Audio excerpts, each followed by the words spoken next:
Voilà, bonjour. Aujourd'hui, on va faire un petit tour dans les jardins qu'on a déjà visités, qui sont en haut, derrière la serre du haut, parce qu'il y a une serre en bas et une serre du haut. Et on va s'attacher un petit peu à regarder cette plante qui est l'Artemisia annua, donc qui est juste une super plante. Parce que comme on peut le voir, alors ça va être difficile, je ne sais pas si on peut rentrer dedans, mais elle a pris la grêle quand elle était toute petite, et donc on voit les blessures qu'elle a reçues. Et en fait, où elle s'est reconstituée, où il y a même des départs de 2-3 branches, là où ça a été pété, là il y a 2, voilà. Donc en fait, ça nous montre encore une fois que la nature est puissante, qu'elle ne va pas se laisser démonter par quelque chose qui la met à genoux, mais elle se remet debout, exactement ce qu'elle a fait. Où on a des artémisias qui sont très cossues, très fortes, très branchées, alors qu'on a des artémisias dans la serre, on y fera peut-être un petit tour vite fait, qui sont beaucoup plus longues, parce qu'elles n'ont pas eu d'intempéries, pas de vent, pas de pluie, etc. Donc voilà, on est dans ce jardin qui est conduit avec des bandes fixes, puis des portions, on va dire, de rectangles où on a mis des tuiles pour faire des coupes racines et délimiter des zones de culture. Et où on laisse venir des semis spontanés parce que c'est une terre qui a déjà apporté des soucis, qui a apporté des salades, qui a apporté plein de choses.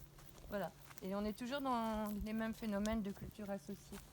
Voilà, donc on a d'autres artémisias qu'on voit là-bas, qui ont été en première année en extérieur, qui fonctionnent très bien, puisqu'ici on est sur des terres acides. Et naturellement, l'Artemisia annua, l'armoise annuelle, elle est très présente chez nous. Là, on ne la voit pas dans cette butte, mais il y en a beaucoup. Et donc là, on a des signatures fortes, parce qu'elle est quand même, vous voyez, là, des tiges très rouges, magnifiques et tout. Et donc, elle est très aromatique. Quand on la sent, elle est puissante, très puissante. On pourrait vraiment faire des parfums d'Artemisia. Voilà. Donc, c'est une tonique amère de la famille des armoises, donc qui va générer la dynamique des armoises, dont on ne peut pas parler, puisqu'on ne peut pas parler de ce que font les plantes. Donc, on va éviter de dire ce qu'il ne faut pas dire. Mais voilà, on la cultive pour le plaisir d'être avec elle, en tout cas, parce qu'elle est juste magnifique. Et peut-être par comparatif, si ça vous dit, on va juste jeter un œil vite fait dans la serre pour voir des artémisias qui n'ont pas reçu d'impact climatique. C'est des comparatifs qui sont intéressants. Voilà ce que ça donne. Donc on a par exemple elle, je ne sais pas si on la voit bien. Voilà, donc où en fait elle est montée. Là on a déjà, c'est magnifique, vous avez le système floral qui est en train de venir. Et donc là vous allez avoir les graines.